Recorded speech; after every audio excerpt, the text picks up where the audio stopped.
tip one. Da, da, da. Don't let society define you. Right? We, as disabled people, tend to think that we are something less, that we bring something less to a relationship. So true. And I know lots of people that kind of go, hey, oh, well, I can't find love because I'm disabled. And it's like that's too easy, I think. And I think it also is it's something you can't undo. I will never walk.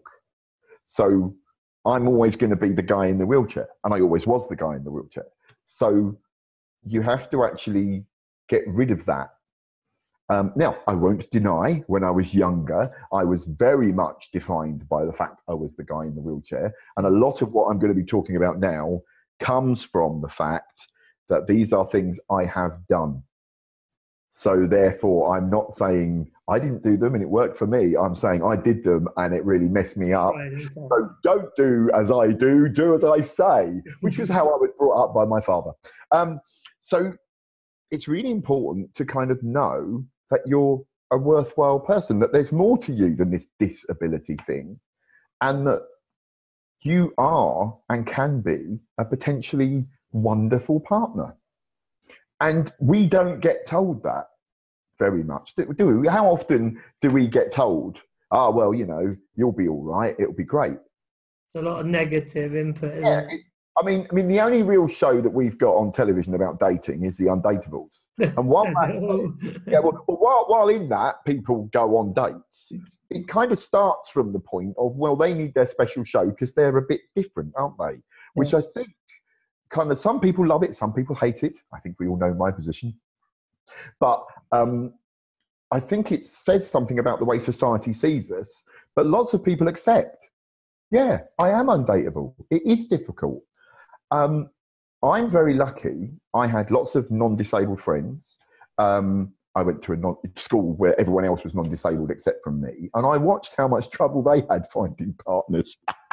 It's universal, isn't it? Yeah, and there were some that were really cool and always had a girlfriend. And, you know, you were like, oh, my God, they're 14 and they're having sex, jammy sods. And then you kind of, you know, you started at 19 and thought, blimey, I'm a bit of a late developer. Yeah. And then discover that kind of other people have started much later than that. And actually, we tend to do that. We go, well, it's because we're disabled. And it's just because that's the way life is. Nice. Yes, that's not saying that society can be a bit rotten, and you go out and meet people that may make you feel a little more like that. I remember the first girl I asked out.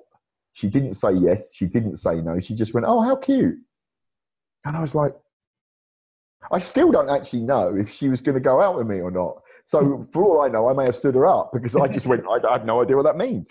But, you know, I've had other people say to me, you know, well, no, I don't go out. I wouldn't want to go out with someone like you. And you kind of go, I've always believed that the answer is, well, in that case, that's your loss, not mine. And actually, for me, you've done me a favour, because I've also been out with people who went out with me because they didn't want to appear to be the kind of person that wouldn't go out with someone that's disabled. But actually, they brought so much baggage with it that you ended up being more miserable by being with them than you would have been by not being with them. Yeah. So actually, they didn't do you a favour by doing a charity shag.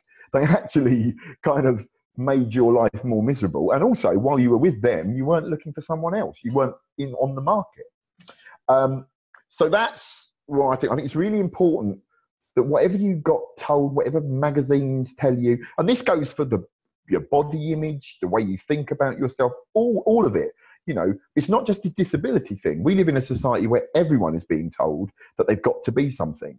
You know, we've watched how men have been told what they should be changed. So now you've all got to have six packs and you've got to be ripply muscled and chiseled jaw and all that kind of stuff.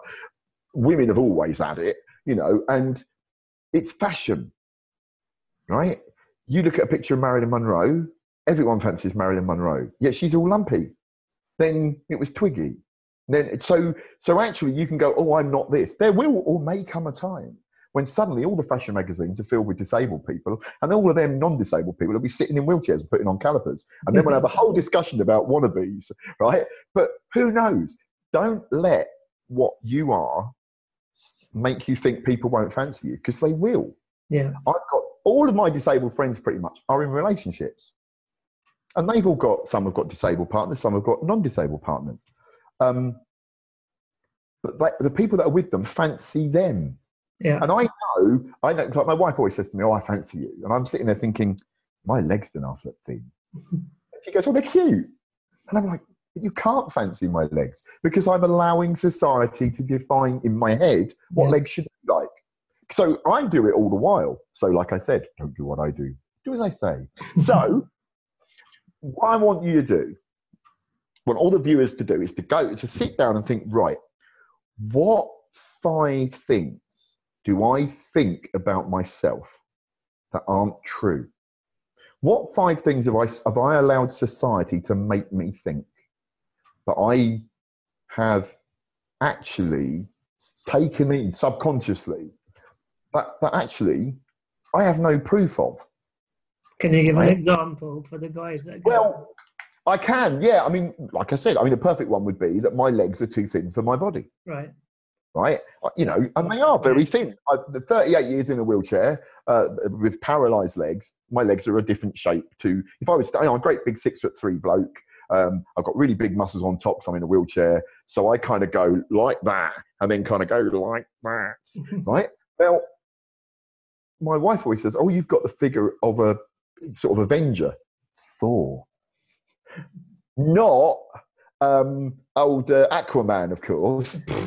We all now know that Thor's just compared to Aquaman. But and the thing is, and that's partly, funnily enough, coming round to, it's part of the reason why I always think that we need more disabled people in the media. Whenever you do see, like, you've got Professor X, there he is in his wheelchair. Well, he's just a bloke sitting down. So his legs are lovely and big. And his upper torso is not that big. Of course, he's riding a power chair, so he's not going to be beefcake because you need to be, I can't do it for much longer because my shoulders are breaking. Right? Great thing about getting old. So those are those things that subtly creep in. I'm not physically the way I should be, or because I need support. I can't be a good catch because I need someone to help me do stuff, and my partner might have to do some of that. Yeah. A perfect example, right? Here we go. When I was a kid, when I went in the chair, my mum said, one day you might meet someone that will help you put the chair in the boot, and won't that be lovely? Right? And I remember thinking, oh yeah, that will be. And then when I was I must have been in my late 20s, early 30s, I was in a band and we had a group of dancers.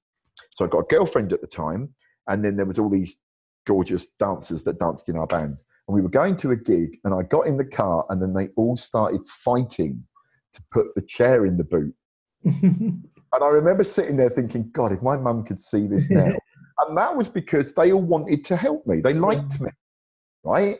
So it wasn't a chore. It was something that people do. Do you know what I mean? Like, and I think that was something that stayed with me all my life, that this might happen and won't it be great? And then I was sitting there thinking, that just proves how silly those lies are that society tells you. That actually, they didn't think they were doing something special. They were just doing something. Yeah. And they were just helping someone. And I think that's it. So it could be that. It could be, say you've got trouble speaking. It might be that people won't want to talk to you. But yet you might find that you find a partner that loves the fact that other people can't understand you, but they can. Yeah. Because you can have a conversation about people and they won't know what you're talking about. They might love bitching about people, and you're the dream partner, because then you can stand right next to someone and call them a cock, and no one knows because they don't know what you're talking about. Right? Could be anything. And that's what I mean, is that we get told that negatives are negative. And actually, when you meet the right person, they can be a positive. Yeah. And it means, if you know that, then you also allow yourself to go into the search for whatever you want with a more jaunty air, And I found that when I first started going out looking for love as a newly disabled teenager, like 17, 18, I was adamant that no one would want me. And I soon learned that was rubbish. And that made me a bit more confident. And then I got more confident, and I got more confident, and then I got a bit cocky. And then I come back down to earth a bit, and then I met my wife. Yeah, so that's awesome. So with that first point, we're saying more about the societal negative Yeah, view, not to define you. So get your worksheets or your notepads and write down 5 things that you believe that society is almost imposing on you that yeah, isn't true. And yeah. then we'll That's go on to the next point.